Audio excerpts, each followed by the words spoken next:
Good evening and welcome to the 47th edition of the Archives Public Lecture Series. My name is Sanjana, and on behalf of the team at the Archives at NCBS, I warmly welcome you all to today's event. To those who are new to this forum, the Archives at NCBS is a public center for the history of contemporary biology in India. One of our aims is to promote outreach and engagement with archives, and the lecture series is centered around this aim. The series began in 2018 and has evolved into a History of Ideas series aimed on explorations in and around the archive. In the past, we've hosted discussions by artists, researchers, lawyers, journalists, and many others who have taken the time to share their work with us. We have with us today Shabnam Vermani and Prashant Parvataneni. Shabnam is a filmmaker, singer, and artist in residence at the Shrishti School of Art, Design and Technology in Bangalore, India. In 2002, she started the Kabir Project, a journey of traveling with folk singers in Malwa, Rajasthan, and parts of Pakistan in a quest for the spiritual and socio-political resonances of the 15th century poet Kabir in our contemporary world. Among many things, these journeys also gave rise to 4 award-winning musical documentaries on Kabir and books of poetry in translation. Prashant is a writer and researcher based in Bangalore. He works with the Kabir Project and teaches courses on cinema and literature. His work has appeared in the Bombay Literary Magazine, Nether Quarterly, and Seminar. Thank you both for being so generous with your time and for spending time with us today. Today's lecture will follow a slightly different format to reflect the uniqueness of the Kabir Project. Ajab Shahar is an audiovisual digital archive that offers a collection of songs, poems, conversations, and stories collected from the Kabir Project. We will begin with a presentation by Prashant, who will take us through this archive. This will be followed by a performance lecture by Shabnam, titled Like a Furious Storm, Approaching Faith and the Sacred with Kabir. Over to you, Prashant. Thank you. Thank you so much. It's a great pleasure to be here. Archivists are a small community, so it's also amazing that an archives is being shared at another space for the archives. And we rarely get to do this. I mean, our music and our films travel a lot, but I think it's also very special for us to do a public sort of showing of our archive, which we spend most of our time on in the office, tediously working and transcribing songs, translating songs, and transcribing interviews.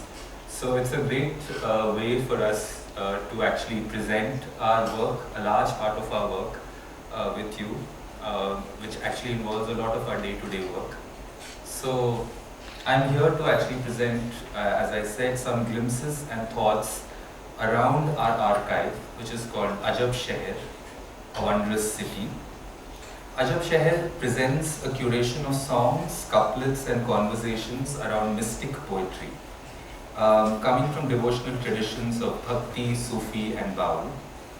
The archive is a result of many journeys into oral folk traditions of music and spiritual practice in regions like Malwa, Kutch, Gujarat, Rajasthan, some parts of Bengal and Pakistan by Shabnam Vermani and the Kabir Project. As the name of our team suggests, the journeys began in search of course, Kabir, the radical 15th century saint poet whose voice and ideas continue to thrive in the oral folk traditions. As the 4 films made by Shabnam, which some of you might be aware of, suggest, the oral traditions of singing Kabir reveal a much more vibrant, dynamic, and socially and philosophically absorbed Kabir beyond the 10 dohas that we were asked to mug up as students. What also got revealed was that Kabir was but one of the many such saint poets who came before or after him, his voice mingling with various strains of bhakti, the nirgun or the devotion of the formless, or the sagun, which is the devotion of a god with a form and a name, which carries striking resemblances, a shared vocabulary sometimes, and also a great resonance in ideas. And that is not all. We also find that in rural jagrans and mehfils and samas, Kabir often sits in close company with many Sufi saint poets like Bulle Shah, Shah Latif, Ghulam Farid, and others. In the Baul tradition of Bengal, too presents a great comradeship of ideas with Kabir. So when, after years of filmmaking expeditions, organizing yatras, sitting in satsangs and with practitioners of these mystic songs, we were left with around 600 to 700 hours of footage, audiovisual footage. We decided to give this collection a shape of a web archive, which brings together songs and ideas from Sufi, Bhakti and Baul traditions, threaded together. There is a question that has been at the heart of archiving practices for a while now. When does a collection become an archive? A collection of material turns into an archive when it is sifted, sorted and structured, often with a socio-political, philosophical, historical or a personal impetus. So what I'm going to do today is to take you through our collection, but also share the thought process that went behind the shaping or the structuring of this archive. So this is our homepage. This is our website where all of our archiving work sort of gets collected. The first key idea behind the archive is of course revealed in the name itself, Ajab Shahar, a wondrous city. This phrase from a Kabir song inspired us to imagine this archive as a city of mystic poetry with intersecting paths of Bhakti, Sufi and Baul. If you notice the artwork that forms the background of our homepage, you will notice a map very loosely formed in the spirit of Nirgun, the formless, seen from above, of course the sky, a very famous and beloved metaphor for many saint poets. But the map is moving within the body, and that's another idea which is also very central to a lot of mystic poetry and where they believe knowledge and wisdom reside, in the body. It also tries to sort of collapse this divide between inside and outside. Like Kabir famously said, Bahar Bhitar Sabad Nirantar. Inner, inside, outside, it's all continuous. So if this is a sort of Ajab Shahar, which is a map, which is a city which you are exploring, but the experience of this exploration is also to be felt within our bodies. So there are three main gateways to this city, which you can see there are many different categories, and I'm calling it sort of gateways into this city. And I'm going to take you through these main sort of content categories, which are also the content categories of the archive. Of course, songs are the most important part of our archive, but I'll get to that in just a minute. Let me first show couplets, something which most of us are familiar with because of Kabir ke Dohe in our textbooks and the dreaded exams. But we have couplets too. Our couplets page, on our couplets page, what you can essentially do is read all these small poems, short poems drawn from oral traditions of Bhakti and Sufi poetry, variously termed in different cultural contexts as dohas, rektas, shares or baits. They are typically sung before a song or woven into the body of the song, as in, say, Kawali. When you explore a couplet, let's take a couplet like Kabir Kuan Ek Hai, and if I click on explore, it takes me to a place like this, where I can read the couplet in the Devanagari script, in transliteration and in translation. But reading a couplet is only part of the experience. Because as I said earlier, in oral traditions, couplets are always part of singing. They are not just text to be read, but utterances to be listened to. So all of our couplets have been culled out of musical renditions, and you can listen to these couplets in song here.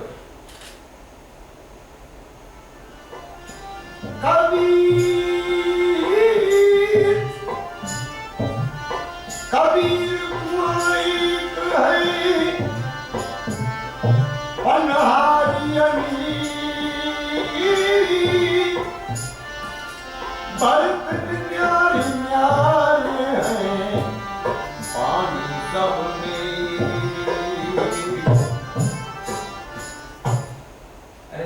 one version of the couplet that we feature. If you can see here, there are 1, 2, 3, 4, 5, 6, 7 different versions of the same couplet.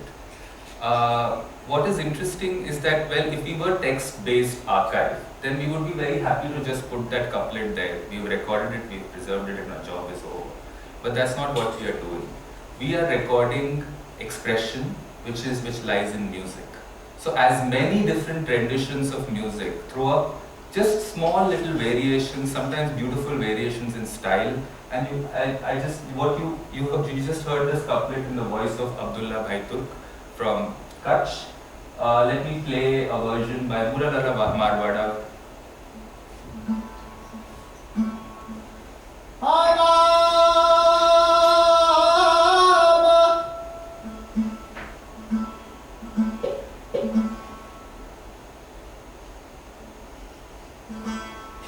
Kabir का कुआ एक है अन पानी नारिया में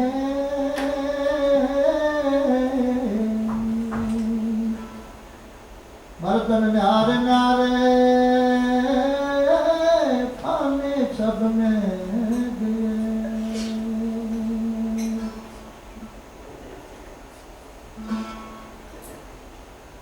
Now let's listen to another rendition in Qawwali form. कबीरा एक कबीरा कुआं एक है कबीरा कुआं एक है पानी भरे अनेक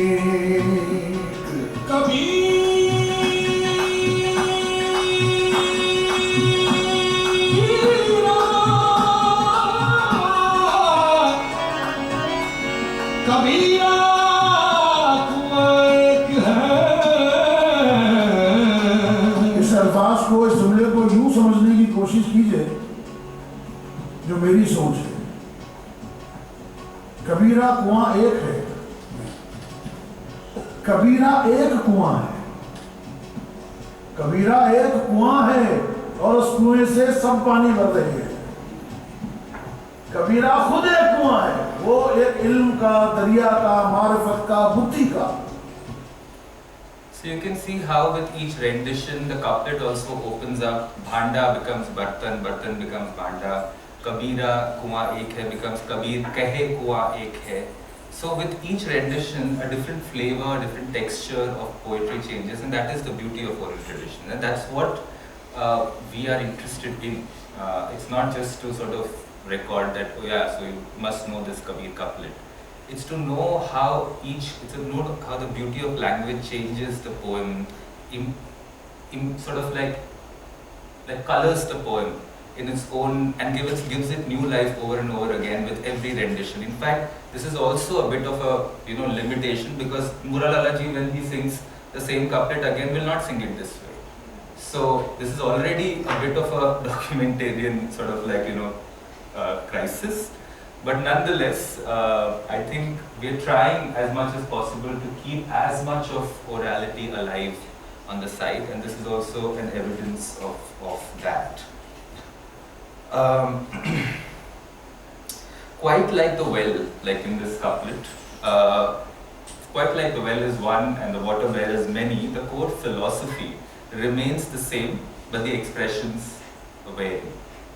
The idea of Ek Kuan Anek Bartan, the coexistence of oneness and diversity, is something that remains essential to the structure of the archive as well. Our goal was not to create watertight compartmentalizations between Sufi, Bhakti, Baul, or between genres of folk and classical, between scholarly knowledge and the wisdom of everyday life. I'll take you now to our reflections page. And you will see that there is a diversity of voices and intermingling of ideas from what a narrow mind might deem different religious traditions. Just by looking at the people who are featured on this page, you can look at the various contexts that they come from. There are urban activists, there are very renowned Hindi poets. There are singers themselves, from Qawwali, folk singers, teachers, again practitioners who are very immersed in certain traditions like Baul. So this reflection pages features conversations or writings with various people that open up key ideas and create a powerful immersion in this poetry and its wisdom. Very much in the spirit of mystic poets, we believe that knowledge resides in lived experience and not in intellectual abstractions and theories. Speakers and writers featured in Ajab Shahar include folk singers, thinkers and practitioners from villages deeply immersed in this poetry, academic scholars, folklorists, philosophers and urban and social cultural activists. Rather than put out, another choice that we made is that rather than put out complete interviews with each person, we edit and create these reflective snippets that delve into one core idea. The goal is for these ideas to also spread and become part of everyday life, give a personal upliftment also, rather than merely act as scholarly records. Let me show you one small reflection by Abdullah Hussain Durg and Umar Haji Suleiman, two thinkers and seekers from Kutch whose wisdom comes from immersion rather than academic study alone.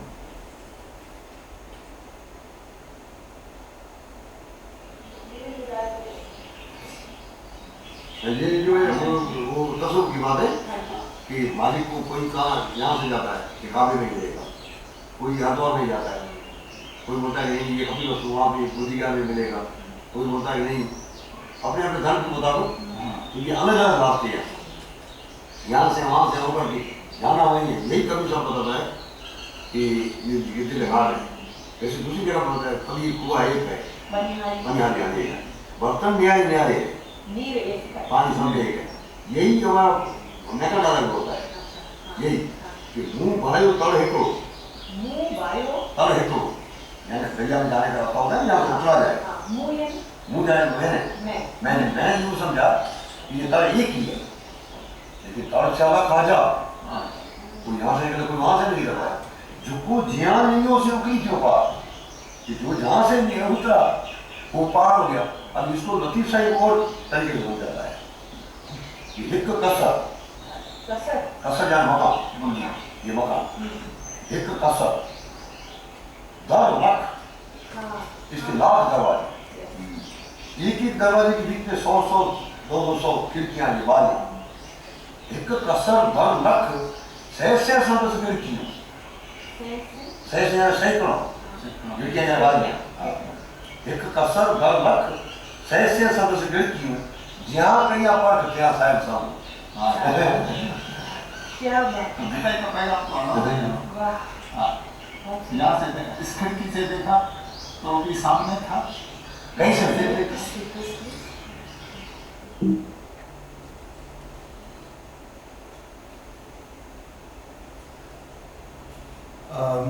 So as you can see, I am actually carrying forward the idea of Kabir Kuan Ek Hai, and it comes again and again.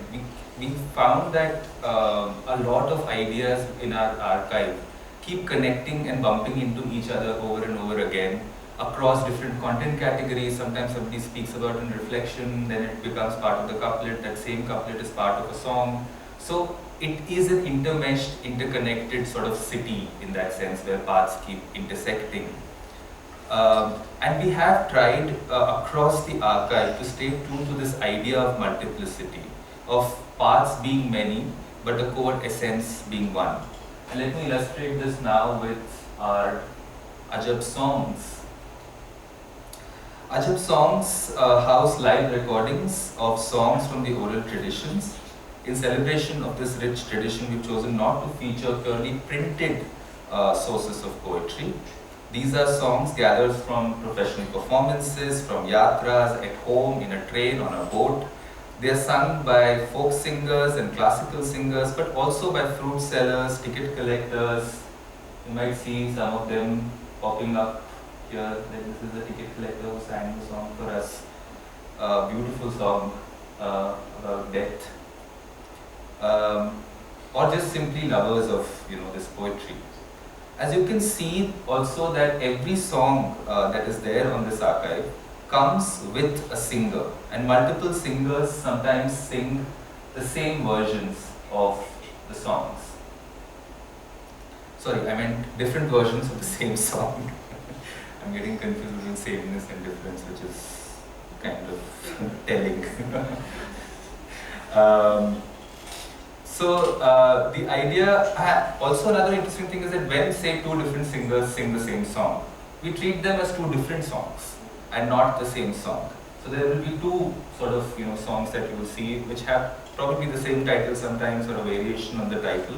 But again, it's not the idea to sort of lock the text, it's to sort of see how many ways the same poem is revealed, recited, repeated. And so the idea is again not to create, I'm just reiterating that it's not, the idea is not to create an archival record of the poem's text, but to present as many different expressions as possible. But of course, when you're working with archive, the question of category is unavoidable. How do we create categories in an archive which assist navigation, which is an essential part of any archiving process? As I said earlier, we wanted to obviously avoid categories which separate by tradition, like Bhakti, Sufi, Bhav. And so we have not created separate categories for that. The category of classical versus folk also doesn't hold up because many singers draw from across this divide. Let's say Mukhtiar Ali, you don't know whether he's a classical singer, what do you call him? Shafi Fakir is a beautiful, like his songs can be beautifully classical, but have such a strong folk connection. We also resisted the category of styles like bhajan, qawwali, kafi, vai, and different styles of singing. What we instead have are actually three very simple filters. Here they are: singer, poet, and word. Now the question was, so singer, easy. We are just sort of allowing you to, if you get interested in one singer, you can just select the name of that singer and see their songs. Poet also, you delve into people like who are practitioners, either as singers or as poets. But there was another crisis in terms of word, which is actually themes. The themes that the poetry. So we categorize based on the themes that these poems evoke. The thing is that often when we try to pin a song down to a theme, we are trying to find an instrumental sort of use for that song, right? I mean, we've seen that songs are often seen as instrumental, whether for religious propagation.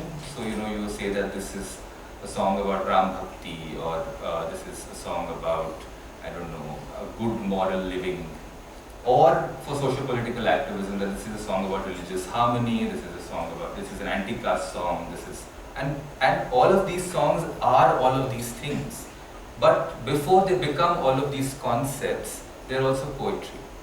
And there is a poetics to that thing. And they don't speak in this language that I am saying, right? They don't say I'm an anti-caste poet. I mean, that would be really boring. They have actually much more nuanced and interesting ways of speaking about caste, religion, gender, all of those things. So we decided that our emphasis, we will not emphasize their instrumentality and instead foreground their poetics. Though certainly sometimes to think about the socio-political resonance, the religious resonance of these songs is important. So we instead picked up words and phrases from the songs themselves. Bazaar, Bahar Bhitar, Ghat, Kaya, Hans. These are motifs and metaphors rather than concepts. And this, we realized, created wonderful and surprising experiences. Let's take one of the themes out of this. Let's take Hari. I'm going to pretend as if this is very improv, whereas I've prepared everything and kept it here. But just to give you a sense of, what will happen if you click on Hari. So I've kept everything open, but I'm just still going to. So if you click on Hari, you will reach here, which is that songs filtered according to the theme of Hari. So, Hari is a word that is often ascribed to Krishna, but it's also used in Nirgun Bhakti, like the word Ram, to refer to the formless God. words very close to Hari like Govind, Gopal, Krishna, Kanhaiya are also tagged with Hari. So we've kept that much of sort of, condensing. And what we get then is a collage of different styles of singing, different spiritual philosophies and different regions. So let's take a small tour into this theme of Hari. Let's pick up one of the songs, Govindo Gayo Nahi. So if you go to our songs page for Govindo Gayo Nahi, you will see that any song which has multiple versions is reflected in the toggle above. So if Govindo Gayo Nahi is sung by Mukhtar Ali but also sung by Mukhtar Ali from Rajasthan, also sung by Kaluram Bamania from Malwa, both of them stack up together so that you know that there are more than one versions. And again, coming from across different regions. Right? So along with the video and audio, I'll just play the song, just a few strains for you to get a flavor of it.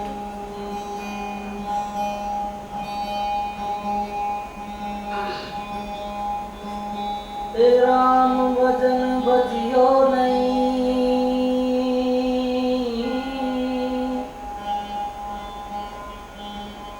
Ram भजन बजियो नहीं, नहीं कियो हरि सुहेत, अब पछताया क्या हुए जग चिड़िया चुग गई। अरे चिड़िया चुग गई खेत, लड़े अब रेत रही। अरे राम भजन भजियो नहीं, हे वो संता साच गई। ए गोविंदो गायो नहीं, तुमने क्या कमायो बाबिरा। गोविंदो गायो नहीं, तुमने क्या कमायो बाबिरा, क्या कमायो बाबिरा। गोविंदो गायो नहीं।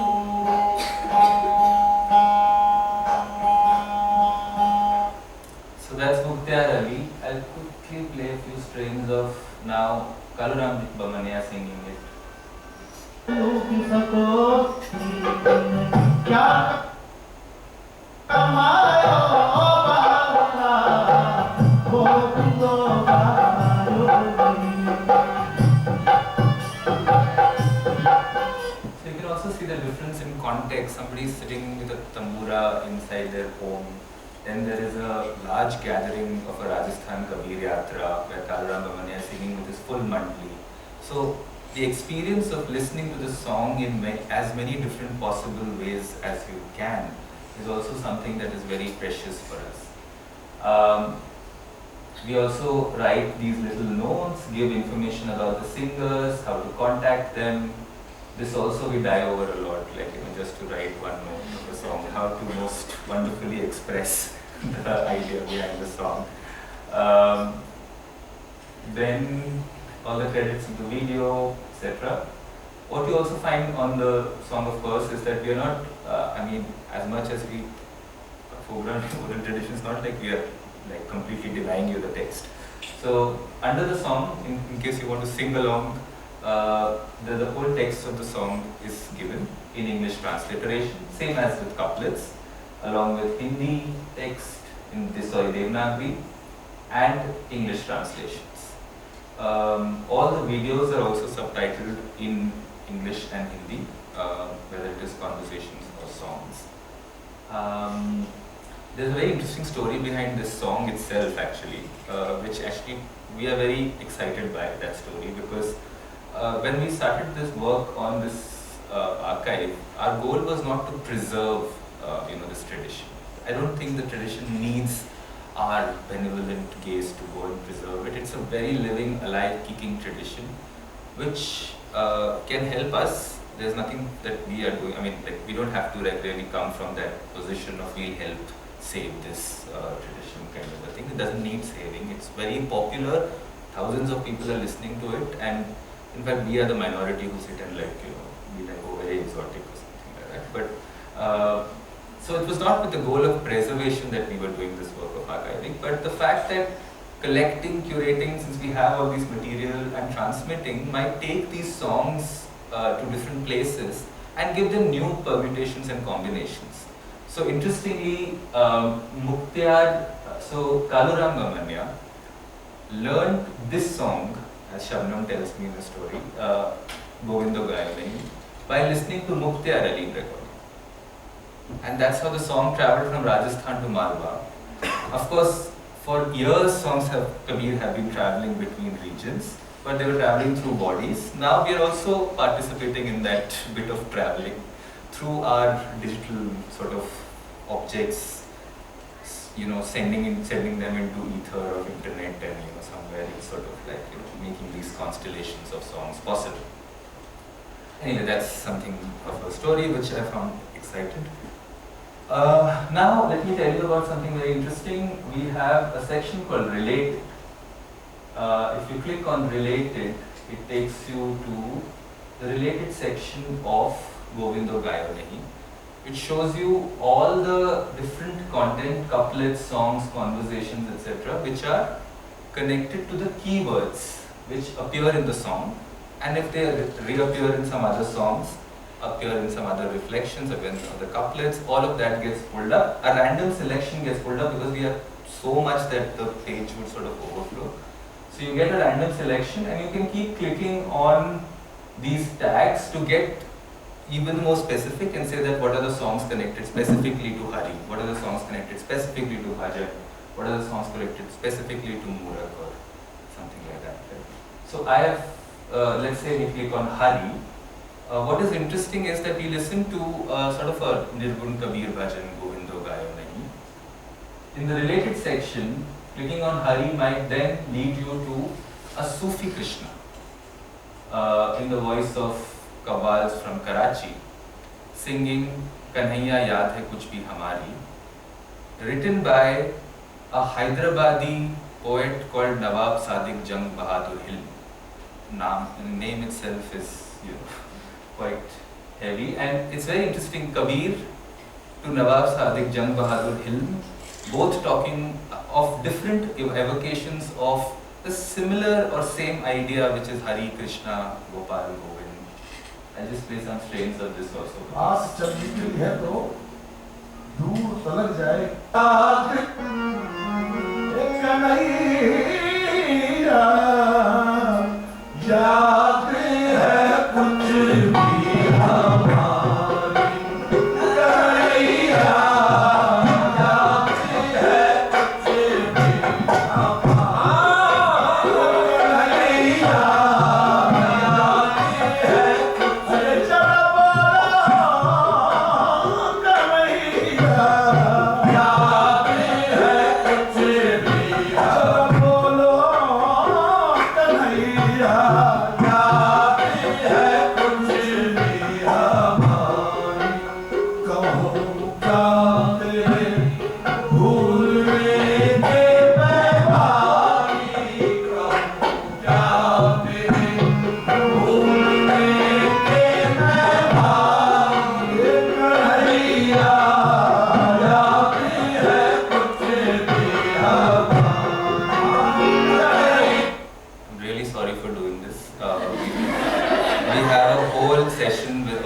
But again, continuing my very planned improv performance, if I go to the related page of Kanhaiya Yaad Hai Kuch Bhi Hamari, I might then go to a Baul song, Hey Kal, also about Krishna, also about, but a very different evocation, again a passionately erotic almost song by Parvati Baul.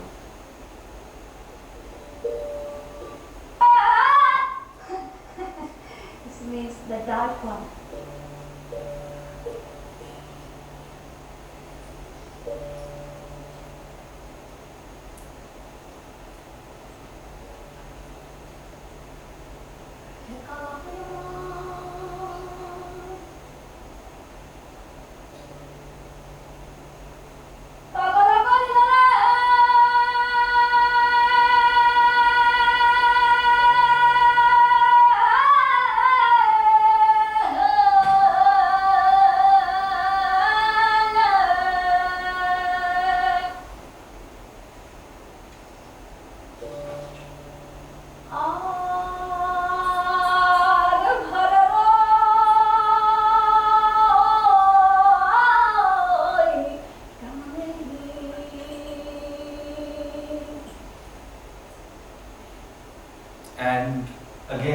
if we go from Baul, we can move again through related section, maybe to Meera's Krishna from Rajasthan in the voice of Naisharan.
Journey of different Krishnas evoked in very different forms, in very different even concepts. So the name remains, Govind Hari, but sometimes the textures of evocation of the experience that you are thinking about changes. Hey Kala is a passionate, slightly tragic song. Maragya Buharu is filled with bliss. Kanhaiya Yaad Hai Kuch Bhi Hamari is a bittersweet song, slightly tanebazi is, like she's also like taking case of Krishna a little bit that, how dare you forget me, but but you're so cute for forgetting me. And Govindo Gayo Nahi is almost a didactic song where Kabhi get your things straight, like what are you wasting your life for? So all of these things connected through, let's say, this one theme of Hari, and all of it threaded in some ways through the structure of the archive. So the related section for us, many parts, it's like that same idea, right? Many parts, many doors, many pots, but the essence is connected. So the related section is an example of the fact that, we wanted that structural complexity in the site also, where you can both get lost and find. You get lost because, it's an endless nest of nesting. You can go from Hari to this, you can keep going. But only by doing that will you find these weird connections between Bhakti Sufi Baul or between different tones and tendencies which sort of come together in the archive. So again, and this is not a novel idea. We are sort of, mystics have been telling us forever that wandering and journeying without this restless ambition to, grasp and get everything at once is part of sort of practice of spirituality. Of course, we also didn't want to frustrate our listeners with this sort of like get lost. So we had to do this very careful balancing act between, a site which has many parts to get to that. You can do a simple search if you know a song and if you want to listen to it again. We allow you to do a simple search and find the song and you can listen. But I think archives are great like libraries because you need to get lost and you need to find something which you haven't been looking for. And that's also something which I feel if we can somehow bring it into the structures of our archives, it would be a really exciting possibility for the users. Okay, now I'm going to quickly rush. A few things also, again, the connectedness between the philosophy and the design of the archive is also reflected in certain visual choices that we have chosen. Our logo, for instance, is an upside down tree, which is a metaphor for the body in many mystic songs, and there's a swan circling the tree. The swan is a metaphor for soul, and you can see so this is our, while you wait you can look at this for the page to load, the swan circling. For instance, if you remember the couplets page, we thought of this, we got inspired from a couplet of Kabir which says, Boond mein samoond samana. That a whole ocean is collected in a drop. So this is shaped like a drop, and it obviously fits for the site of couplets because couplets are like that, ocean in a drop. As Shabnam likes recounting, somebody told her that Kabir ji ke dohe jaise gagar mein sagar, an ocean inside a pot, gagar mein sagar. So it could be an open mouth of a pot seen from this circle. We have a section called Ajab words where each of the sort of key ideas of drawn from this poetry, again not conceptual but words taken, are given an introduction, sort of a text introduction for people who want to know more about it and delve deeper. So, and this design also, the fact that leaves are falling is again from a Kabir song called Patta Toota Dal Se. And Patta is a sort of thing which comes in a couple of Kabir songs I remember. So this, along with the words, all the different phrases sort of lying about gently. So that's also part of our design. I also wanted to show quickly, these are just, it's impossible to cover everything in this time. So these are a people's page. In the people's page also we have done something slightly quirky where, people who work on Ajab Shahar as translators share space with Kabir, and it's all stacked up together. There's no, there is a difference if you click on filter, but they all appear together, including mythical figures like Sohini, who is not a real person, she's a character in a story, but she also has a profile. Sohini was a legendary figure. And and some people we of course don't know anything about, because oral traditions are full of these poets who, have left something without a lot of biography. So those are left empty with these quirky yogi patterns because we don't have pictures for them. And even the pictures are drawn from, range from photographic to illustrative to, all sorts of, all different styles and genres. So if you scroll, you'll just get this whole visual culture course and different styles of representing people. We also have, of course, films. This is where it all started. So all our films from now on are online, freely available on the site. There are versions in Hindi, English, wherever possible. I think there are some Kannada translations also of the first 4 Kabir films.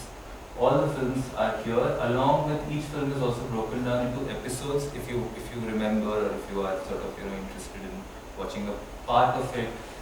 There are old films, but there are also new films which we recently made during lockdown, which we are sharing along in collaboration with NCBS tomorrow at St. Joseph's, which we made during lockdown using Zoom and online interviews and animations and new recordings, tying them up with fresh recordings. So there's a lot in the films section also.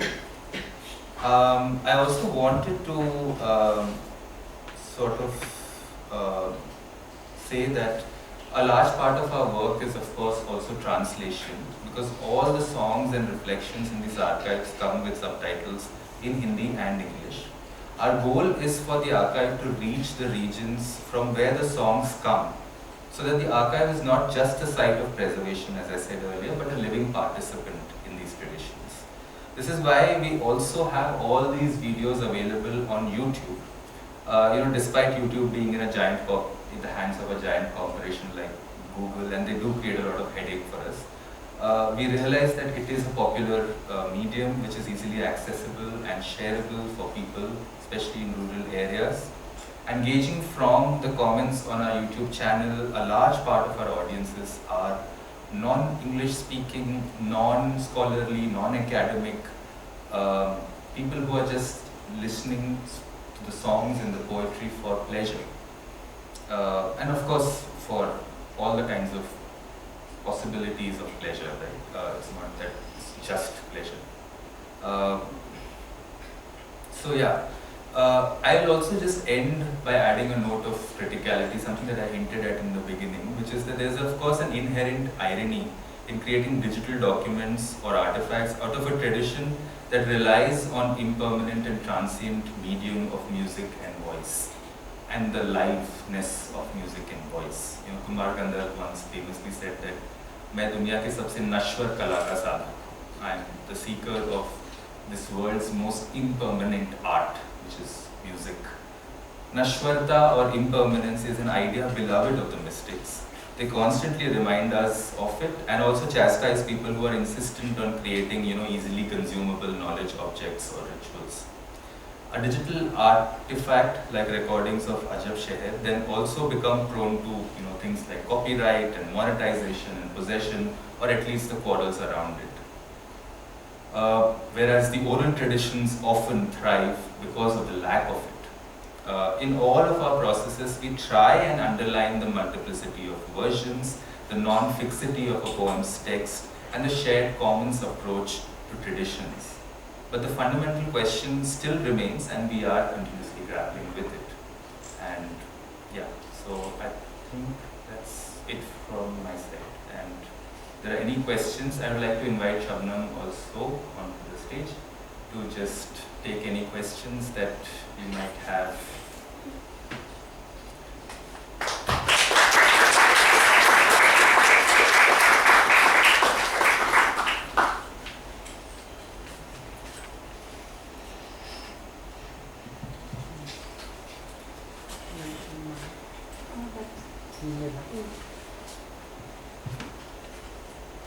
Do you have any questions for Prashant and Shahar? We will be passing out mics so you're audible to the recording. So.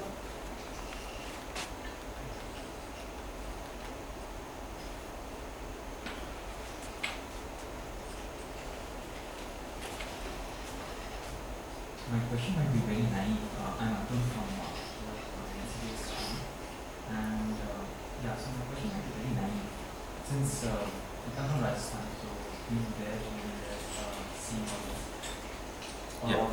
One big difference I've seen is, I also used to work for a navy, and I used to go to various places in the village that actually gave me access to go to villages and look at the differences in the culture in amongst the village as well as the urban city. I come from there. So now, notice, so one thing that really made me sad that, this is a very naive thing. I have not thought much about it. I'm just giving out certain expressions or like expressing myself. So the thing is that I saw that how the culture was getting lost. People, and it's fine. Change is always a thing that would occur in nature. That's fine. But the thing is that how would you see, like earlier, as far as I read, the spread of these lokas or even these songs was thanks to the fact that it had certain music, and therefore, if one looks at various cults like Sufism and stuff, those spread thanks to songs, thanks to the fact that they had something very attractive, and that allowed for a vaster spread of these ideas, right? Come to this generation, or rather, now those songs are not as attractive to a younger generation as much as they were. They might have been earlier, right? So, good fusion, and I've seen that many artists are into turning into fusion. So, at thousands of questions. One thing is, what is lost? How much is lost? Right? How much is still possible to retain? How much?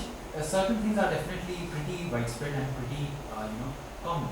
But again, there is one could group it in based on the societies, right? Or the differences. Like certain societies will be more prone to listen to such things compared to other societies. Again, in the urban area, right, there would be a difference among the population age.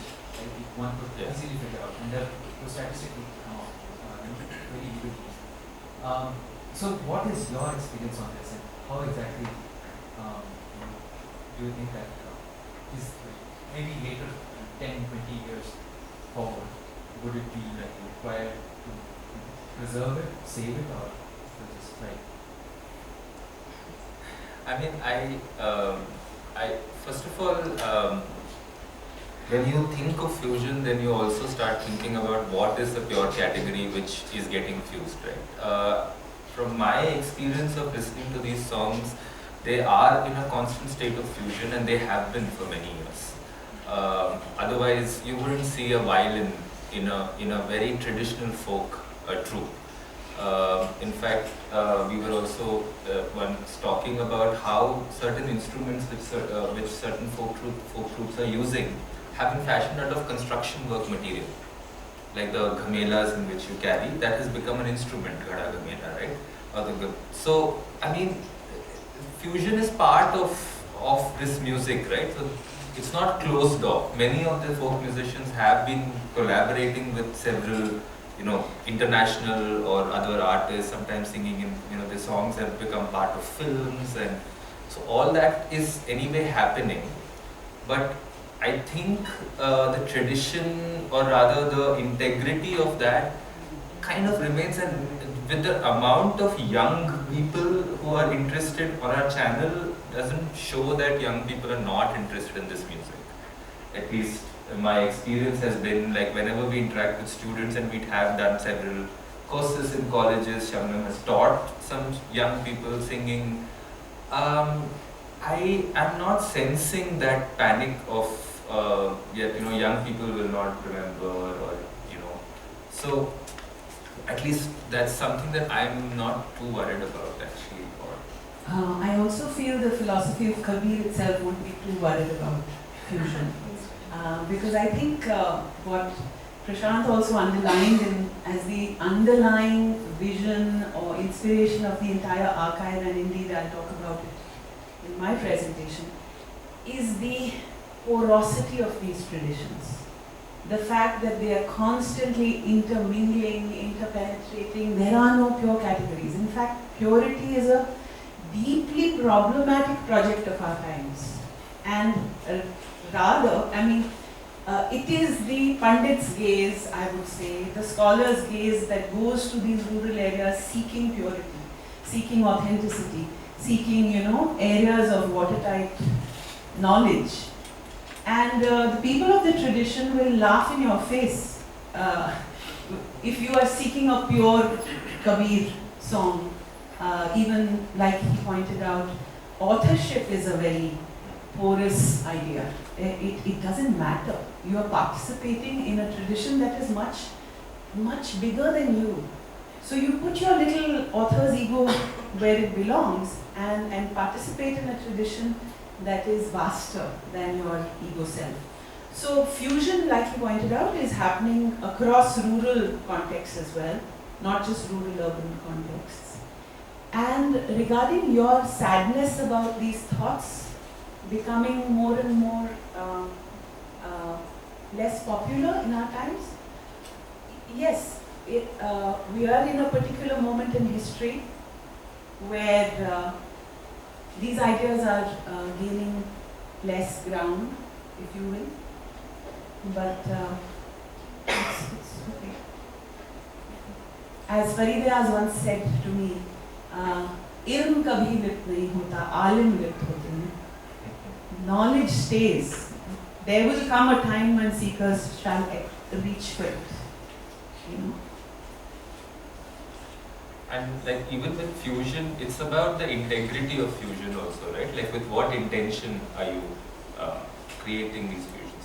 I think fusions created out of inspiration, a true genuine feeling and inspiration, have managed to retain something like that. Otherwise, half of Coke Studio would shut down. And it is, it's not, and when you listen to those songs, you realize that there is something, right? Like it's not just fusion, and sometimes it is. Some of those recordings also, you sense the difference in the sonic quality of it. So, of course, the difference of intentions will remain, but yeah, but more important is whether those ideas are resonating, are sort of carrying in that sense, which I think still happens. Thank you, Prashant, for leading us through this wonderful journey through Ajab Shahar. In the interest of time, we will take any other questions towards the end of the presentation, and we will begin setting up for short notes lecture performance.